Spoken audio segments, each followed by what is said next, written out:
नमस्कार सभी को। आप सभी का स्वागत है मेरे चैनल पर। आज मैं आपके सामने लेकर आई हूँ प्राथमिक चिकित्सा एवं कार्डियो पल्मोनरी रेसिस्टेशन CPR।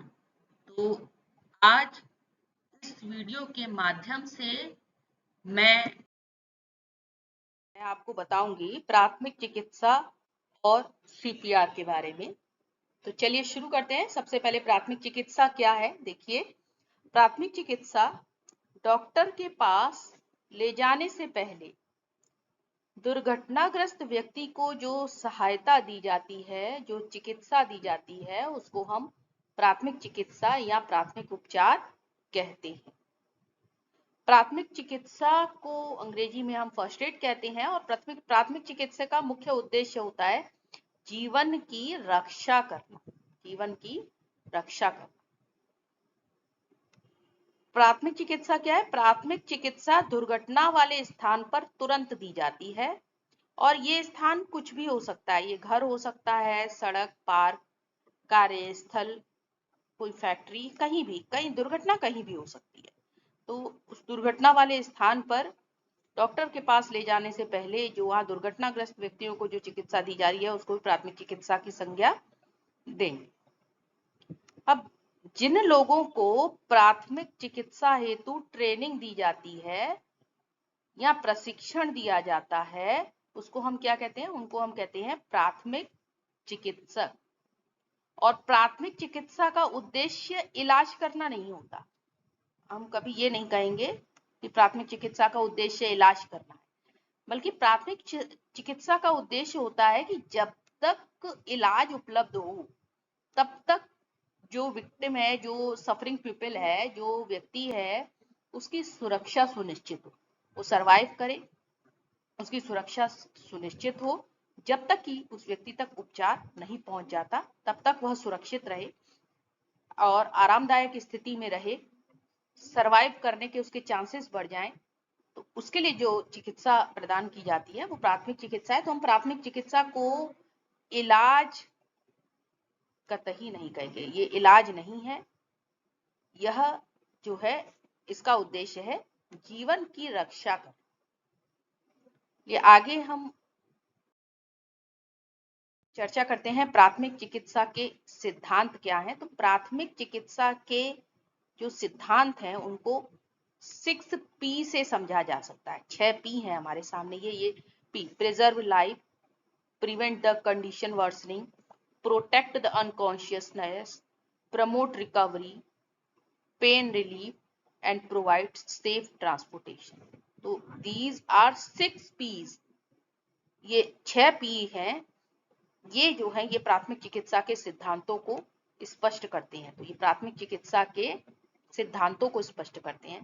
तो चलिए सबसे पहले हम बात करते हैं पहला प्राथमिक चिकित्सा का सिद्धांत है जीवन की रक्षा करें। तो जो भी ग्रसित व्यक्ति है, चाहे वह रोगी हो, चाहे वह घायल हो, उस पहले हम यह सुनिश्चित करें कि उसका जीवन किसी भी तरीके से बच जाए। यह प्राथमिक चिकित्सा का पहला सिद्धांत है। दूसरा सिद्धांत है स्थिति को बिगड़ने से रोक, प्रिवेंट द कंडीशन वर्सनिंग। स्थिति और ज्यादा भयावह न। इसका उदाहरण मैं दूंगी, जैसे कहीं एक्सीडेंट हो गया, ब्लीडिंग हो रही है, जो व्यक्ति है, जो दुर्घटनाग्रस्त व्यक्ति है, उसकी ब्लीडिंग हो रही है, तो हमारा या प्राथमिक चिकित्सा का कार्य क्या होगा? यहाँ पर प्राथमिक चिकित्सा का कार्य होगा कि किसी भी तरीके से ब्लीडिंग को रोका जाए, क्योंकि अगर लगातार ब्लीडिंग होती रहेगी तो कई बार व्यक्ति एक्सीडेंट के कारण नहीं बल्कि ब्लड लॉस होने के कारण अपनी जान से हाथ धो बैठते हैं। तो यहाँ हमारा जो दूसरा सिद्धांत है वो है प्रिवेंट द कंडीशन वर्सनिंग। स्थिति को ज्यादा बिगड़ने से रोका जाए। तीसरा इसका जो सिद्धांत है वह है मूर्छा को रोकना, बेहोशी को रोकना, प्रोटेक्ट द अनकॉन्शियस। यहाँ कोशिश ये करनी है कि जो सफरिंग व्यक्ति है, जो दुर्घटनाग्रस्त व्यक्ति है या जो घायल व्यक्ति है या जो रोगी व्यक्ति है, वो चेतन अवस्था में रहे, कॉन्शियस स्टेट में, अनकॉन्शियस ना हो पाए। क्योंकि अगर अनकॉन्शियस होता है तो उसके जीवन को सरवाइव करने के चांसेस कम हो जाते हैं। तो कोशिश यहाँ ये करनी है, एक प्राथमिक चिकित्सक को ये कोशिश करनी है कि किसी भी तरीके से व्यक्ति जो है वो बेहोशी की स्थिति में ना आए, और अगर बेहोश है तो उसको चेतना में लाने की प्रयास करना, उसको कॉन्शियस करने की कोशिश करनी है। इसका चौथा सिद्धांत है हालत में सुधार लाना, प्रमोट रिकवरी। जो दुर्घटनाग्रस्त स्थान है वहां पर जो सफरिंग व्यक्ति है, जो दुर्घटनाग्रस्त व्यक्ति है, प्राथमिक चिकित्सक को यह भी चाहिए कि वो उसकी रिकवरी को प्रमोट करे, हालत में सुधार लाने की कोशिश करे। जैसे अगर बेहोश है तो पानी के छींटे मारकर या प्राथमिक उपचार के द्वारा सीपीआर भी दिया जा सकता है इसमें। तो वहां वो कोशिश करे कि वो जो दुर्घटनाग्रस्त व्यक्ति है उसकी हालत में सुधार आए। इसका पांचवा सिद्धांत 5P है, वो है पेन रिलीफ, दर्द में राहत। दुर्घटनाग्रस्त व्यक्ति को अगर कहीं चोट लगी है और उसको दर्द हो रहा है, घायल है, उसे दर्द हो रहा है, तो उसको इस पोजीशन में लेके जाना है कि जिससे उसको दर्द में आराम मिले। तो ये प्राथमिक चिकित्सक का पांचवा सिद्धांत है, प्राथमिक चिकित्सक को ध्यान रखना है, वो है दर्द में राहत। और उसके बाद एक छठा और अंतिम इसका सिद्धांत है सुरक्षित पहुंचाना, provide safe transportation. Safe transportation का अर्थ है कि जो दुर्घटनाग्रस्त स्थान है, जहां दुर्घटना हुई है, दुर्घटना अलग अलग तरीके की हो सकती है, जैसे कहीं एक्सीडेंट हो गया या आग लग गई, कोई प्राकृतिक आपदा, भूकंप, किसी भी तरीके की दुर्घटना हो सकती है। तो वहां से जो सफरिंग पीपल है, दुर्घटनाग्रस्त व्यक्ति है, उसको सुरक्षित स्थान पर पहुंचाने का कार्य भी प्राथमिक चिकित्सा का होता है। तो यह भी प्राथमिक चिकित्सा को सिद्धांत इस बात का ध्यान रखना है कि वो सेफली जो दुर्घटनाग्रस्त व्यक्ति है उसको सेफली सुरक्षित स्थान पर पहुंचाए। तो यह इसका छठा सिद्धांत है। तो इस प्रकार से प्राथमिक चिकित्सा के 6 सिद्धांत 6P के द्वारा स्पष्ट किए गए। अब इसके आगे हम बात करेंगे प्राथमिक चिकित्सा के सिद्धांत के ऊपर ही। इंडियन रेड क्रॉस सोसाइटी ने इंडियन फर्स्ट एड मैनुअल 2016 के अनुसार प्राथमिक चिकित्सा के निम्न 4 सिद्धांत बताए हैं। पहला उन्होंने बताया जीवन को संरक्षित करना, प्रिजर्व करना, सुरक्षा देना, जिसको हम पहले भी चर्चा कर चुके हैं कि हमें यहाँ पे अगर ऐसा लग रहा है कि व्यक्ति को कुछ ऐसा, इसके लिए जीवन को संरक्षित करने के लिए सीपीआर का प्रयोग सबसे ज्यादा किया जाता है कि जब व्यक्ति बेहोशी की स्थिति में हो, सांस नहीं ले रहा है, ब्रीदिंग रुकी हुई है, उस समय सीपीआर का प्रयोग करके जीवन को बचाया जा सकता है। इसको हम आगे चर्चा करेंगे। स्थिति को बिगड़ने से रोका जाए। अगर कोई ऐसी स्थिति है, जैसे मैंने उदाहरण दिया कि एक्सीडेंट हो गया है, बहुत ज्यादा ब्लीडिंग हो रही है, तो प्राथमिक चिकित्सक को चाहिए कि सबसे पहले खून का बहाव को रोके, जिससे कि जो व्यक्ति है वो खून की कमी होने के कारण उसकी जान को कोई खतरा ना हो। रिकवरी को बढ़ावा देना इस तरीके से करना है कि प्राथमिक चिकित्सक को इस बात का ध्यान रखना है, इस सिद्धांत का ध्यान रखना है कि रिकवरी रेट बढ़े, जो भी दुर्घटनाग्रस्त व्यक्ति है उसकी हालत में सुधार हो, उसकी रिकवरी बढ़े। निकटतम स्वास्थ्य सुविधाओं के लिए सुरक्षित परिवहन सुनिश्चित करने में मदद कर। तो ये सेफ ट्रांसपोर्टेशन की बात हो रही है कि जो दुर्घटनाग्रस्त व्यक्ति है उसको दुर्घटना वाले स्थान से सुरक्षित स्थान पर आरामदायक तरीके से पहुंचाना भी प्राथमिक चिकित्सा का सिद्धांत है। इंडियन रेड क्रॉस सोसाइटी ने इन 4 सिद्धांत को 2016 के इंडियन फर्स्ट एड मैनुअल में प्रकाशित किया था। आगे हम प्राथमिक चिकित्सा में ही एक बहुत ही महत्वपूर्ण विषय पर आ रहे हैं, वो है कार्डियोपल्मोनरी रेसिस्टेशन, सीपीआर। सीपीआर प्राथमिक चिकित्सा का जो पहला सिद्धांत है, जीवन को सुरक्षित करना, जीवन को प्रिजर्व करना, प्रिवेंट करना, तो उसके लिए सीपीआर एक बहुत ही इंपॉर्टेंट टेक्निक है। सीपीआर क्या है देखिए, सीपीआर का मतलब है कार्डियोपल्मोनरी रेसिस्टेशन। इसमें कार्डियो का अर्थ होता है हृदय, पल्मोनरी का अर्थ होता है फेफड़े, और रेसिस्टेशन का अर्थ होता है टू रिवाइव। तो हार्ट और लंग्स को यह टेक्निक का प्रयोग हार्ट और लंग्स पर किया जाता है, जिससे कि व्यक्ति सरवाइव कर जाए अपने जीवन में। यह भी एक तरह की प्राथमिक चिकित्सा यानी फर्स्ट एड है। जब किसी पीड़ित को सांस लेने में दिक्कत हो या फिर वो सांस न ले पा रहा हो और बेहोश हो जाए, तो सीपीआर से उसकी जान बचाई जा सकती है। बिजली का झटका लगने पर, पानी में डूबने पर, दम घुटने पर सीपीआर से पीड़ित को आराम पहुंचाया जा सकता है। हार्ट अटैक यानी दिल का दौरा पड़ने पर भी सबसे पहले समय पर सीपीआर दे दिया जाए तो पीड़ित की जान बचाने की संभावना कई गुना बढ़ जाती है। तो सीपीआर एक ऐसी टेक्निक है जो लाइफ को प्रिजर्व करने के लिए बहुत ही महत्वपूर्ण है। तो ये था कि सीपीआर क्या है। अब यहाँ हम बात करेंगे कि सीपीआर टेक्निक कैसे अप्लाई करनी है और कैसे हम ये सुनिश्चित करें कि यहाँ सीपीआर की आवश्यकता है। तो इसके लिए रिमेंबर DRABC, इसके लिए एक फॉर्मूला है ये DRABC एंड सेव लाइफ। तो DRABC क्या स्टैंड कर रहा है, देखिए डी यहाँ डेंजर को दिखा रहा है, री रेस्पॉन्स को, ए एयरवे, बी ब्रीदिंग और सी सर्कुलेशन को दिखा रहा है। यहाँ डी डेंजर यानी खतरा, प्राथमिक चिकित्सक को यह सुनिश्चित करना है कि जो दुर्घटनाग्रस्त व्यक्ति है उसको क्या खतरा है। उसके बाद दूसरा है आर रिस्पॉन्स, या प्राथमिक चिकित्सक को ये देखना है कि क्या दुर्घटनाग्रस्त व्यक्ति उसको प्रति उत्तर दे रहा है, जैसे उसने उससे कुछ बात की, उससे कुछ पूछा और वो उसका रिस्पॉन्स कर रहा है या नहीं कर रहा है, यह उसको सुनिश्चित करना है। इसमें तीसरा है एयरवे। अब अगर वो दुर्घटनाग्रस्त व्यक्ति जो है वो रिस्पॉन्स नहीं कर रहा है तो प्राथमिक चिकित्सक को जो है वो दुर्घटनाग्रस्त व्यक्ति का वायु मार्ग निरीक्षण करना है कि क्या उसका वायु का मार्ग जो है वो ठीक से कार्य कर रहा है या नहीं कर रहा है। इसके लिए वह उसकी श्वास की गति को चेक कर सकता है। इसके बाद चौथे नंबर पर देखना है ब्रीदिंग, श्वास की गति, श्वास की दर। यहाँ प्राथमिक चिकित्सक जो दुर्घटनाग्रस्त व्यक्ति है उसके नाक के पास अपनी 2 उंगलियां ले जा करके रख करके महसूस कर सकता है कि उसकी सांस जो है वो प्रॉपर चल रही है या नहीं चल रही है। और उसी के साथ ही साथ सर्कुलेशन पल्स रेट के द्वारा भी देखा जा सकता है। सर्कुलेशन का अर्थ है कि जो रक्त परिसंचरण तंत्र है वह कार्य कर रहा है या नहीं कर रहा है, संपूर्ण शरीर में रक्त जा रहा है या नहीं जा रहा है। तो DRABC के द्वारा अगर यहाँ आपको नकारात्मक उत्तर मिलते हैं, अगर व्यक्ति रिस्पॉन्स नहीं कर रहा है, उसका एयरवे कहीं ब्लॉकेज है, सर्कुलेशन नहीं चल रहा, सांस नहीं आ रही है या सांस लेने में दिक्कत हो रही है, तब उस विक्टिम के साथ में उस दुर्घटनाग्रस्त व्यक्ति को सीपीआर अप्लाई करना है।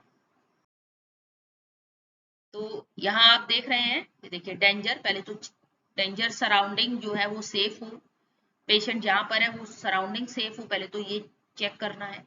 उसके बाद रिस्पॉन्स चेक करना है कि रिस्पॉन्स व्यक्ति दे रहा है या नहीं दे रहा। अगर दे रहा है तो उसको कंफर्टेबल पोजीशन में ले आए, उसकी इंजरी चेक करें। लेकिन अगर नहीं दे रहा है तब तुरंत आपको इमरजेंसी नंबर पर पहले कॉल करना है ताकि प्राथमिक चिकित्सा जो आवश्यक चिकित्सीय सहायता है वो पहुंच सके।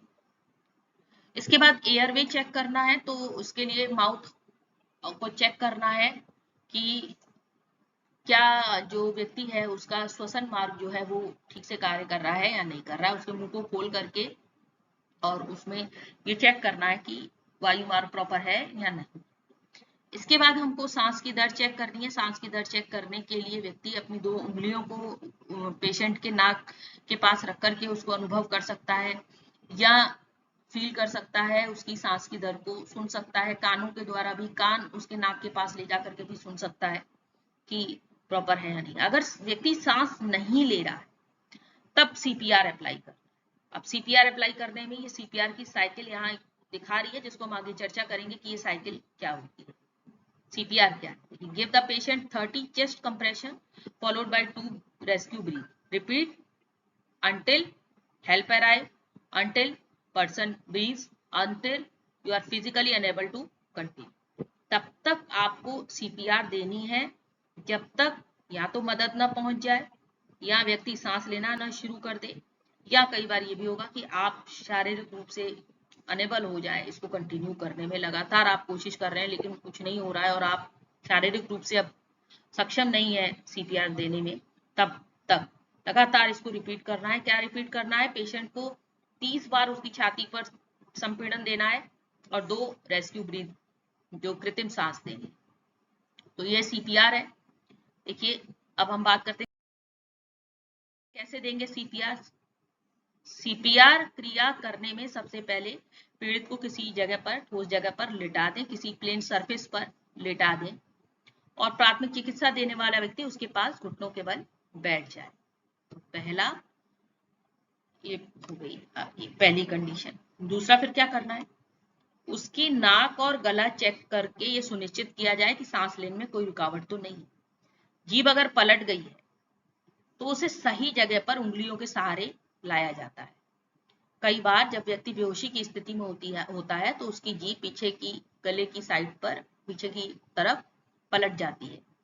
तो यहाँ पहले तो जीभ को सही जगह पर लेकर, इसके बाद सीपीआर में मुख्य रूप से दो काम किए जाते हैं। पहला छाती को दबाना, दूसरा मुंह से सांस देना, जिसे माउथ टू माउथ रेसिप्रेशन कहते हैं।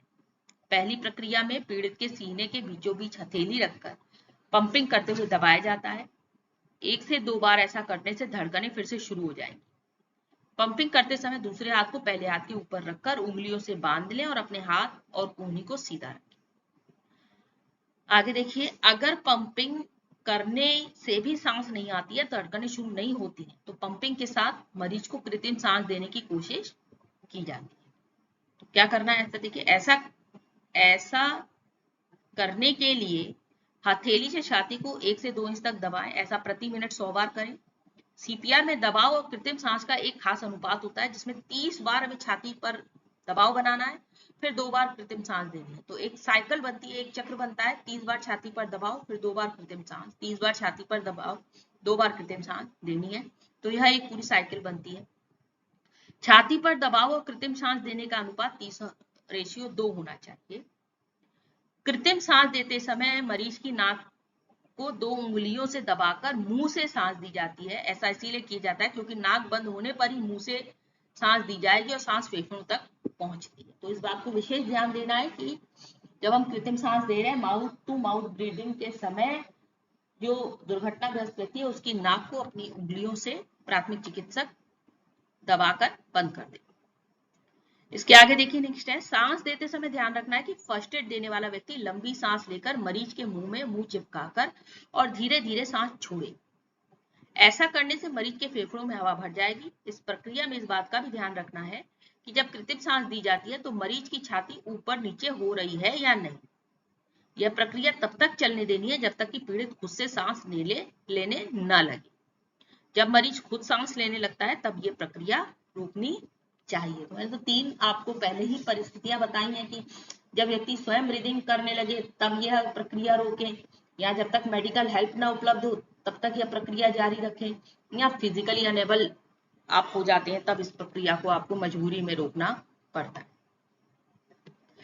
अब आगे देखिए, सीपीआर अगर किसी बच्चे को देनी है तो इस विधि में थोड़ा सा बदलाव करना है। बच्चों की हड्डियों की शक्ति बहुत कम हो, इसीलिए दबाव का विशेष ध्यान रखा जाता है। अगर 1 साल के कम बच्चे हैं तो सीपीआर देना है तो सीपीआर देते समय 2 या 3 उंगली से ही छाती पर दबाव डालना है। और कृत्रिम सांस देने की जो साइकिल होगी वो बच्चों के केस में भी वही सेम रहती है, 30:2।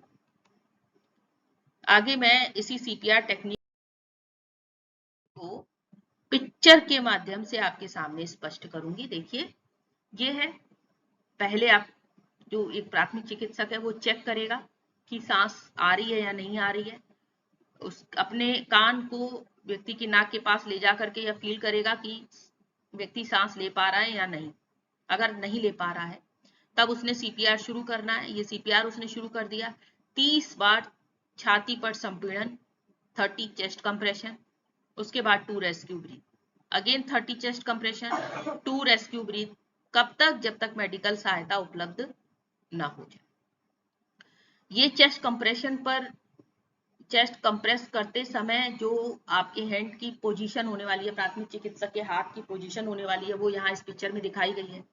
एक अडल्ट अगर है तो प्राथमिक चिकित्सक को अपने हाथ से इस तरह से पोजीशन बनानी है और छाती पर अपना हाथ रख करके 2 इंच तक दबाना है, फिर छोड़ देना है, फिर दबाना है, फिर छोड़ देना है।